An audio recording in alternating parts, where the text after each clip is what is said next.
리뷰를 시작해볼까 합니다. 이 차는 무엇인가요? 네, 이 차는요 랜드로버 브랜드고요. 그 브랜드 안에서도 레인지로버, 레인지로버 스포츠, 벨라, 그다음에 디스커버리 이런 차종들이 있는데 그 차종들은 아니고 디펜더 차량입니다.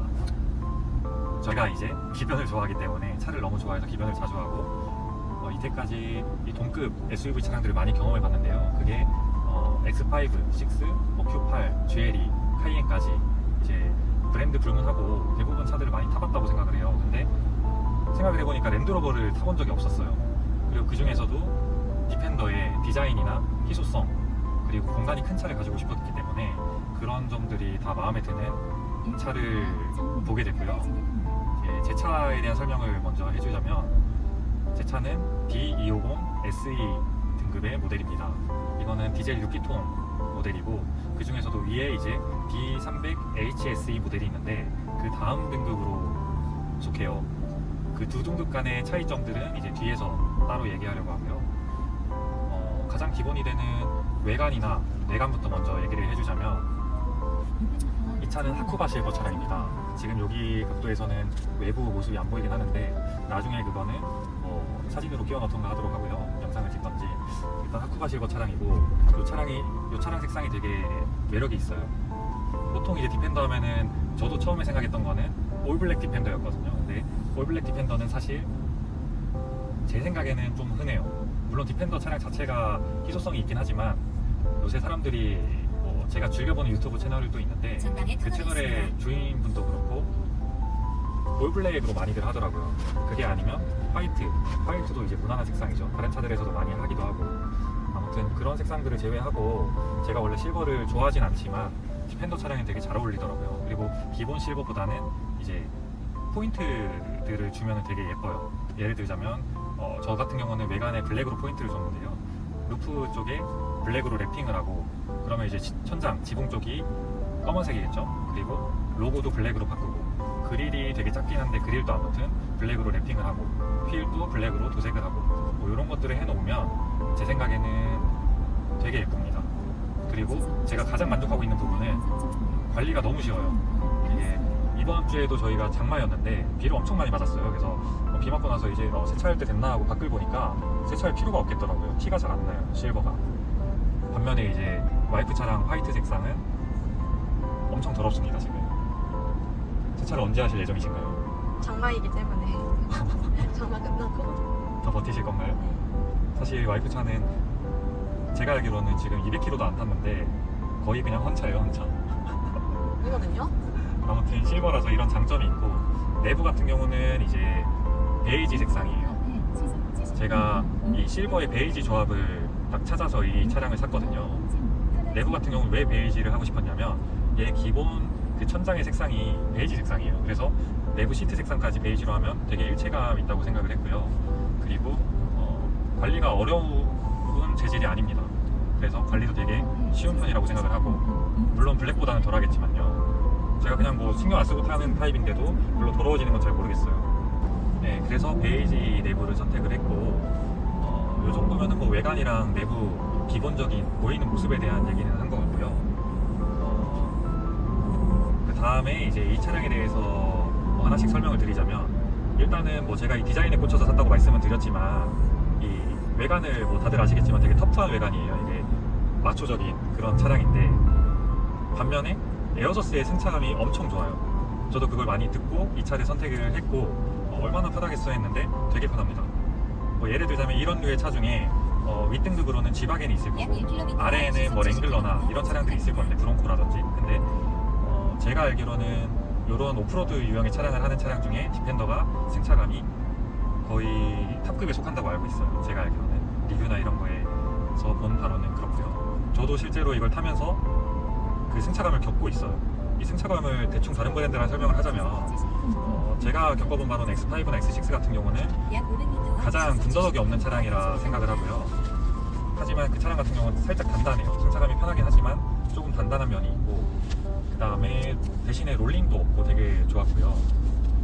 하지만 디자인이 제 개인적인 기준으로는 되게 평범하다. 그래서 이번에는 패스를 했고 타보기도 했고 그 다음에 벤츠의 GLE 차량.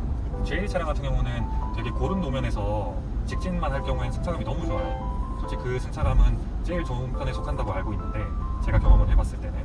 그런데 노면이 고르지 않은 곳, 그러니까 좌우로 약간 흔들리는 곳에서는 좌우 롤링이 너무 좀 심하다고 느꼈어요. 좌우로 뒤뚱거린다는 느낌인데 그게 조금 심해서 나머지 승차감 부분을 반갑을 시키는 그런 개인적인 느낌이 들었고요. 물론 그 차량도 만족하면서 타시는 분들은 만족하시면서 타시겠죠. 근데 저랑은 맞지 않았고요. Q8 같은 경우는 그냥 평범했어요. 그렇게 뭐 엄청 좋다고 저는 느끼지 못했고, 그 카이엔 같은 경우는 말한 차들 중에 제 기준에서는 X5나 6보다는 좀 못했고요. 물론 PDCC라던가 이런 서스 옵션이 좀 빠진 차량이긴 했습니다. 그래서 그런 걸 수도 있고요.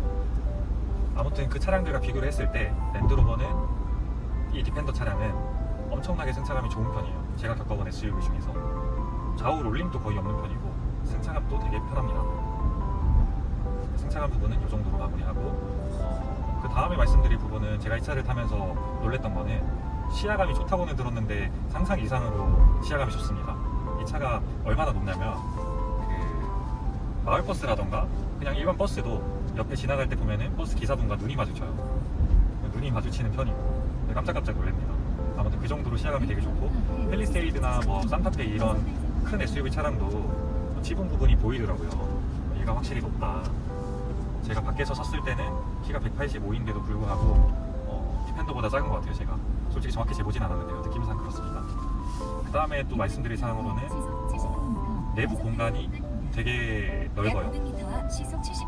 물론 다른 SUV 말씀드린 차량들도 되게 넓긴 하지만 디펜더 같은 경우는 일단 운전석에서 느꼈을 때 조수석도 그렇겠지만 옆으로도 그렇고 제 헤드룸 공간도 어떤 차보다도 다 넓고 높습니다. 제가 겪어본 차들 중에서는요. 그래서 엄청나게 편하고 이런 시야감과 연계해서 그런 장점이 있을 것 같고요. 뒷자리도 충분합니다. 뒷자리도 제가 제가 키가 작은 편이 아니고 좀 뒤로 밀어서 운전하는 편인데 제 세팅으로 해놓고 나서 뒤에 앉았을 때도 충분히 넓었습니다. 뒷좌석도 그런 장점이 있고, 그 다음으로는 이걸 빼놓을 수가 없는데 수납 공간이 엄청나게 많아요. 수납 공간이. 그래서 대충 제가 보여드리자면 이런 부분도 사실 일반 다른 차량들에는 없는 공간이에요. 뚫려 있죠. 여기 글로우 박스는 또 별개로 이렇게 있고요. 그게 아니고 위에도 뚫려 있어요. 그래서 지금 와이프 같은 경우는 여기 가방을 얹어놨죠. 항상 가방을 요 대시보드 상단에 올리고 그랬었는데 이렇게 하면 미끄러운데 그치, 여기 딱 그치. 놓으면 미끄러지지 않고 딱 들어가요. 그 안에도 디펜더라는 글씨가 들어가요. 그 다음에 여기 보세요. 여기 뒤에도 뚫려 있어요.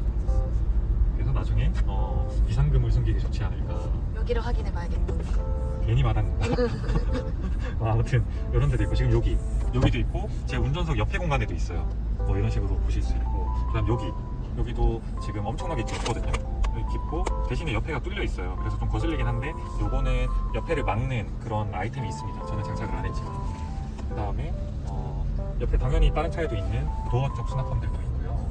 이런 밑에도 있고, 그 다음에 제가 이거는 꼭 보여드리고 싶은데 여기를 이렇게 열면 이렇게 공간이 아주 깊게 있어요. 지금 이 생수를 세워놨는데도 닫히거든요. 이 정도로 깊고, 그 다음에 이건 뒤에서 말하려고 했는데 말한 김에 지금 보여주자면 이 기능은 냉장고 기능이에요. 엄청나게 시원합니다. 손을 넣었을 때 어때? 손 한번 넣어봐. 여기 성에가 꼈어. 그치? 손이 엄청 차갑지? 전 냉장고 있는 차를 처음 타봤는데 엄청나게 좋은 것 같아요. 이게 시원하게 엄청 해주니까. 시원해. 여기 우리 보리도 한번 보여주시고요. 안녕하세요. 보리 물도 여기 들어있기 때문에 보리에게도 시원한 물을 제공할 수 있다. 그런 장점이 있고요. 그 다음에 이건 말고도 수납 공간을 말하자면 전 운전 중이라 보여줄 순 없지만 트렁크부터 해서 트렁크 도어에도 막 수납 공간들이 붙어 있고요. 엄청나게 수납 공간이 많습니다. 그래서 수납 공간 걱정은 안 해도 될 것 같아요. 수납 공간은 이 정도로 일단 얘기를 하고, 그 다음에 그냥 의식의 흐름대로 계속 가자면 지금 이거는 지금 화면을 쓰고 있는데 애플 카플레이가 연동이 돼 있어요. 근데 저는 당연히 유선일 거라 생각했어요. 약간 BM 탈 때는 무선이었지만 얘는 약간 이미지상 유선이지 않을까 했는데 무선입니다. 무선이 들어가 있어서 되게 편하고 차량에 딱 타면은 그냥 바로 연동이 됩니다. 무선 카플레이로 연동이 돼서 지금 이렇게 T맵을 쓰고 있는 거고, 대신에 하나 더 말하자면 굳이 무선 카플레이를 쓰지 않아도 얘는 기본이 T맵입니다. 이 부분은 엄청난 장점이에요. 그래서 계기판에 지도로 해놓으면 그 T맵도 다 연동이 되고요. 물론 카플레이의 T맵으로는 계기판의 방향 지시까지 연동이 되진 않아요. 대신에 그 순정 내비를 쓰면 연동이 된다고 하더라고요. 근데 전 사실 써보지 않았어요. 왜 그러냐면 카플레이가 어차피 바로 연동되기 때문에 순정 내비를 쓸 일이 없었어요. 근데 그거를 되게 편하게 사용하시는 분들도 많더라고요. 가끔씩 뭐 카플레이를 못 쓸 상황도 있을 것이고, 뭐 예를 들자면 대리기사분이 운전할 때나 이럴 때도 되게 편하게 쓰실 수 있을 것 같아요. 그래서 이게 엄청난 장점인 것 같고, 이 T맵 쪽 이걸 얘기하다 말았으니까 연결해서 얘기하자면 예전에는 랜드로버 자체에 전자 기능을 썼어요, 전장을. 근데 지금은 LG 제품이 연동되어 있습니다. 이 제품이라고 표현해야 되는지 내가 갑자기 단어가 떠오르지 않는데 LG의 시스템을 쓰기 때문에 되게 안정적이에요. 그래서 옛날에 뭐 디지털적으로 오류가 많던 그런 랜드로버의 이미지는 잊어주셔도 돼요. 요즘에는 장고장도 잘 없다고 하고요. 실제로도 제가 타면서도 뭐 엄청나게 오래 탄 건 아니지만 따로 고장 이런 건 느껴본 적이 없어요. 오히려 BM이나 벤츠 이런 경우에 애플카플레이 있을 때 가끔씩 막 엇나가고 그랬거든요. 근데 얘는 그런 적도 없어요. 그래서 더 안정적이게 느껴진다, 아직까지는. 그래서 이런 점까지 말씀드릴 수 있을 것 같고, 그 다음으로는 스피커 같은 경우는 메르디안 스피커를 써요. 이거는 영국 차기 때문에 스피커도 영국 브랜드 제품이 들어있고, 사실 제가 뭐 막귀이고 스피커에 대해 잘 모르긴 하지만 그냥 알아보면 영국의 하이엔드 스피커 브랜드라고 하더라고요. 그래서 충분히 좋습니다. 물론 이게 정확한 정보인지 모르겠지만 D300HSE 모델은 똑같은 메르디안 스피커지만 좀 더 스피커 개수가 많다고 들었어요. 그래서 더 좋을 수는 있는데, 아무튼 D250SE 모델의 스피커도 충분히 좋습니다. 그 다음으로는 어라운드 뷰는 기본적으로 탑재하고 있고요. 그 다음에 그걸 연계해서 이걸 보여드리자면, 그 화면 지금 나오나요? 네. 이거 카메라 버튼 누르면, 이거 제가 엄청나게 좋아하는 기능이에요. 다른 차에 잘 없는 이 상태에서 이것도 뭐 엄청 넓게 잘 보이죠, 전면까지. 근데 오프로드를 누른다 이러면 이렇게 양쪽 바퀴의 모습이 보여요. 이거는 전면이고요. 그래서 이게 어떨 때 쓰냐면은 되게 좁은 곳을 갈 때 너무 좋아요. 저희 회사의 주차장이 엄청나게 좁아서 꼬리께서는 아시겠지만 제가 휠을 가끔씩 끌는단 말이에요. 근데 요게 있으니까 그 좁은 공간도 충분히 다 피해갈 수 있습니다. 그래서 요걸 되게 제가 유용하게 쓰고 있는 기능 중 하나라서 설명을 드렸습니다. 그 다음에 또 설명을 드리자면 통풍 시트, 지금 통풍 시트가 켜져 있는데 사실 제가 국산차는 안 타봐서 모르겠어요. 국산차의 통풍 시트는 잘 겪어보지 못했는데 랜드로버 디펜더의 통풍 시트는 제가 타본 그 어떤 차보다도 시원합니다. 지금 통풍 시트 느낌 어떠신가요? 완전 시원해. 그치? 응. 예전에는 사실 내가 통풍 시트 있는데도 불구하고 안 켰어 잘. 왜냐면 켜봤자 이거 켜진 건지 만 건지, 특히 BM이 대표적이고 사실 그래서 잘 켜지도 않았고 필요성도 못 느꼈어요. 그래서 심지어는 S6 같은 경우는 제가 마이너스 옵션이 차량도 탔었거든요. 그때 마이너스 옵션이 스피커와 통풍 시트였는데 통풍 시트 없어도 전혀 아쉽지 않았어요. 근데 지금 디펜더 차량 같은 경우는 현재 여름이기도 하고 제가 더위를 많이 타는데 통풍 시트가 없으면 안 될 것 같아요. 이게 뭐 반도체 이슈로 통풍 시트가 빠진 차량도 있었다 뭐 이렇게 들은 게 맞는 얘기인지는 모르겠는데 아무튼 그렇게 본 적이 있는 것 같고, 그리고 이 SE 등급 아래에 그 4기통 디젤 모델에 S 등급이 있는데 그 차에는 통풍 시트가 없는 걸로 알고 있거든요, 명확히. 근데 그런 차면은 되게 좀 아쉬울 것 같아요. 그래서 없으면 아쉬울 기능 중에 하나인 것 같고, 그 다음에 지금 이것도 나중에 내려서 한 번 더 보여주면 좋을 것 같긴 한데, 그 디펜더의 가장 큰 장점, 당연히 오프로드에 차고 어디든 못 가는 곳이 없겠죠. 근데 그 차박하기가 너무 좋습니다. 이게 트렁크를 열면 그 뒷좌석이 접었을 때 풀플랫이 되기 때문에 되게 엄청나게 평평합니다. 그래서 평탄화 작업을 안 해도 평평하기 때문에 되게 편안하게 누워 있을 수 있고요. 아무튼 디펜더 같은 경우는 되게 만족하는 차량입니다. 물론 계속 탈지 또 기변을 할지 모르겠지만 누구나 타셔도 되게 만족할 만한 차량이다. 이 동급 차량들 중에서는요. 그리고 다른 동급 차량들에 비해서 뭐 다른 점이라던가 알고 싶으신 내용이 있으면 댓글 달아주시면 제가 답변도 드릴 수 있어요. 왜 그러냐면 아까 앞에 말했다시피 대부분 타봤거든요. 그래서 비교가 어느 정도 가능하고요. 제가 출퇴근하면서 매일매일 탔었기 때문에 최소한 몇 개월 단위로 제가 매일매일 탔기 때문에 충분히 비교가 가능하다고 생각하고요.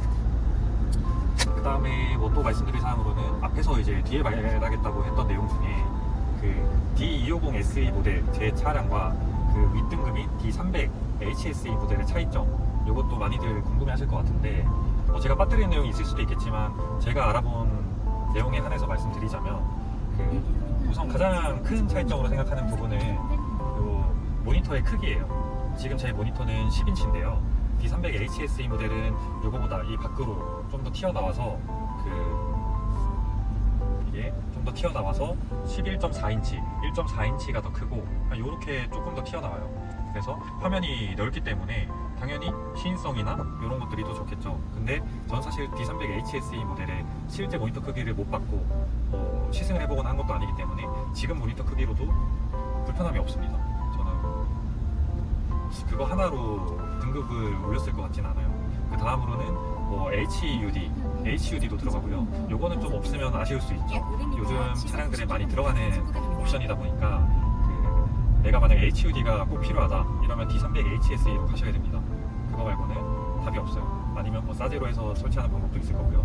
그 다음으로는 휠의 인치는 같아요. 인치는 같은데 모양이 조금 다릅니다. 근데 일반인들은 잘 모를 수도 있어요. 잘 모를 수도 있지만 아무튼 모양이 조금 다르고요. 그리고 뒷좌석에 3존 온도 제어 시스템이 들어갑니다. 뒤에서도 온도를 조절할 수 있고 그런 기능이 추가가 되고요. 그 다음으로는 전동 조절 스티어링 휠, 이 핸들을 전동으로 조절하는 그 기능이 들어가고요. 마지막으로 제가 아는 것 중에서는 가죽 등급이 올라가요. 그래서 가죽 질감이 더 좋아지고 탄 시트라는 탄 색상을 선택할 수 있다고 저는 알고 있거든요. 그 정도의 차이인데 가격은 한 2천만 원 정도 차이가 난단 말이죠. 제가 알기로 2천이 조금 안 되는지 아무튼 2천 가량 차이가 나는데 제 개인적인 기준으로는 HUD가 너무 아쉽다 이거 아닌 이상은 아니면 탄 시트가 너무 갖고 싶다 이거 아닌 이상은 사실 그 가격 대비 효율 제가 좀 많이 따지는데 그걸 따져봤을 때는 굳이 높은 등급을 사야 되나 싶긴 합니다. 물론 하나 더 있네요. 그 출력도 좀 더 좋아집니다. 이런 아무튼 종합적으로 판단했을 때 필요하다고 판단되시면 D300HSE 모델로 가면 됩니다. 그 다음에 이제 제가 단점을 말씀을 안 드린 것 같은데 이 차량 같은 경우는 제 등급도 그렇고 그 윗등급도 그렇고 ACC 그 어댑티브 크루즈 컨트롤이라고 앞차와의 간격을 조절하는 기능은 기본으로 들어갑니다. 잘 이용은 하고 있는데 다만 단점은 차선 유지가 안 돼요. 차선 보조 어시스트는 되는데 차선 유지가 안 됩니다. 이 차이가 뭐냐면 차선 유지 어시스트는 차선 보조 어시스트는 그 차선을 벗어날 때 진동과 함께 조금씩 잡아줘요. 근데 그거는 차선을 유지하면서 정중앙에서 가는 개념이 아니거든요. 벗어날 때만 잡아주는 개념이기 때문에 확실히 나는 장거리 주행이 많고 반자율 주행을 잘 써왔다 이러시면 다른 차량을 고려하셔야 돼요. 이거는 등급을 높인다고 될 문제가 아니기 때문에 다른 차량을 고려하셔야 되고 저 같은 경우에는 시내 주행 위주로 하기 때문에 써봤자 ACC 쓰고 차선 유지는 잘 안 쓰거든요. 그래서 그게 아쉬운 부분은 아니었고요. 아무튼 이런 단점과 함께 가속감 같은 경우는 BM이 좀 유명한 편인데 BM에 대비했을 때 좀 떨어지긴 합니다. 초반에 좀 붕뜬 감이 있고요. 물론 제가 X5와 X6 탈 때는 플러그인 하이브리드와 가솔린 모델을 타서 정확히 비교는 안 되지만 많은 리뷰들을 봐도 그렇게 얘기를 하고 있고 이게 긍정적으로 받아들이자면 팀앱 점수가 올라갑니다. 제가 이전에 리뷰를 제가 못 찍어서 아쉽긴 한데 GT43 차량 탈 때 팀앱 점수가 계속 안 좋아져서 50점까지 떨어졌어요. 근데 제가 자동차 보험 가입할 때 항상 70점 이상으로 할인을 받아왔는데 팀앱 점수가 낮아지면 그걸 못 받잖아요. 근데 이 차는 자동적으로 팀앱 점수가 올라간다. 왜 그러냐면 편안한 주행을 하는 스타일이에요. 이 차량 컨셉 자체가 가속을 엄청나게 하고 이런 그 컨셉의 차가 아니기 때문에 그런 차를 원하셔도 이 차는 피하시면 좋을 것 같습니다. 저는 할배 운전이라고 하죠. 약간 비하는 절대 아니고요. 이게 편안하게 운전하는 저는 그런 운전 스타일이기 때문에 이 차량을 되게 만족하고 있습니다. 그 다음으로는 인테리어 호불호가 있을 수 있겠죠. 요새는 이 차량 같은 경우는 앰비언트가 들어가긴 하는데 지금은 밤이 아니라서 안 보이지만 앰비언트가 들어가고요. 은은하게. 그런데 요즘 벤츠라던가 화려한 차량들에 비해서는 떨어지는 게 사실이죠. 사실은 제가 조만간 EQE SUV 벤츠 차량도 구매를 할 예정이라서 리뷰를 한번 할 건데 그 차량과 비교했을 때는 화려한 느낌은 없습니다. 만약에 첨단의 모습과 화려한 모습을 원하시는 분들이라면 아쉬울 수 있어요. 하지만 저는 아쉽지 않습니다.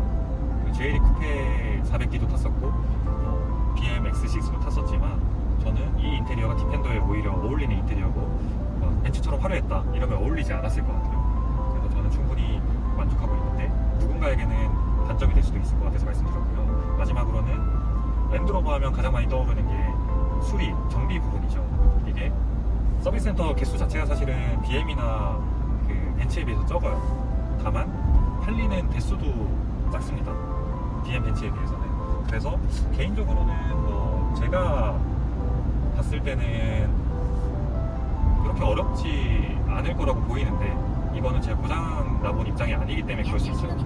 일단 고장이 났다고 하면 부품 수급이나 이런 거는 그 BM이나 벤츠보다 확실히 느리기 때문에 그런 점들이 좀 불편할 수 있겠다. 몇 가지 단점으로 설명드릴 수 있을 것 같습니다. 다음으로는 이따가 시간이 되면 외관이나 트렁크, 그 뒷자리 넓이 이런 것도 뭐 추가할 수 있으려나 모르겠는데 그거는 뭐 다음에 다시 찍든 아니면 이 영상의 뒷부분에 추가하든지 하면 될 것 같고요. 이 외관이나 옵션 그리고 차량에 대한 설명은 이 정도면 충분할 것 같습니다. 당연히 아시겠지만 저는 전문가가 아닙니다. 그냥 차를 좋아하고 기변을 자주 해서 그냥 제가 탔던 차들과 비교를 해가면서 느끼는 거고요. 다만 저 같은 경우는 차를 시승하고 사진 않아요. 그냥 일단 꽂히면 삽니다. 사서 제가 겪어봅니다. 손해를 보더라도 겪어본 다음에 그 다른 차로 기변을 하고요. 근데 제가 매일매일 출퇴근을 하고 이 차량 같은 경우도 개월 단위로 제가 탔었기 때문에 이런 점들을 설명을 드릴 수 있는 거고 다음번 차량들 리뷰를 하는 것도 시승차는 없습니다. 저희는 시승차로는 안 하고 저희가 직접 구매한 차량도 직접 운행을 해보고 시승기를 또 올리도록 하겠습니다. 아까 예고했던 대로 다음 차량은 EQE SUV 차량 제가 꼭 겪어보고 싶었던 그 화이트 인테리어 그 차량으로 리뷰를 돌아오도록 하겠습니다. 안녕. 자, 디펜더 외관을 보면 하쿠바 실버 색상으로 이렇게 은색이죠. 은색이고 여기서 이제 제가 시공한 것들을 대충 말해주면 요거 앞에 그릴 검은색으로 했고요. 이 엠블럼도 검은색으로 했고 저 보넷 쪽에 데칼이에요. 110이라고 적혀 있는 거 검정색 포인트들로 이렇게 제가 줬고요. 저것도 랩핑 같은 개념이고요. 요 위에 루프도 원래는 은색인데 검정으로 다 랩핑을 했습니다. 그리고 이렇게 휠도 검은색 그리고 사이드 스텝 고정형으로 장착했고요. 이거는 전동식도 있어요. 근데 저는 고정형이 더 예쁜 것 같아요. 그리고 뒤에도 이렇게 엠블럼 검은색이고 스페어 타이어 커버도 장착했습니다. 그리고 마지막으로 여기 머드가드도 원래 랜드로버저 써있는 머드가드가 없는 거예요. 외관은 이 정도 보여드릴 수 있네요. 올블랙도 예쁜데 이 실버에 블랙 포인트 준 디펜더도 엄청 매력있다고 생각합니다. 이렇게 안녕.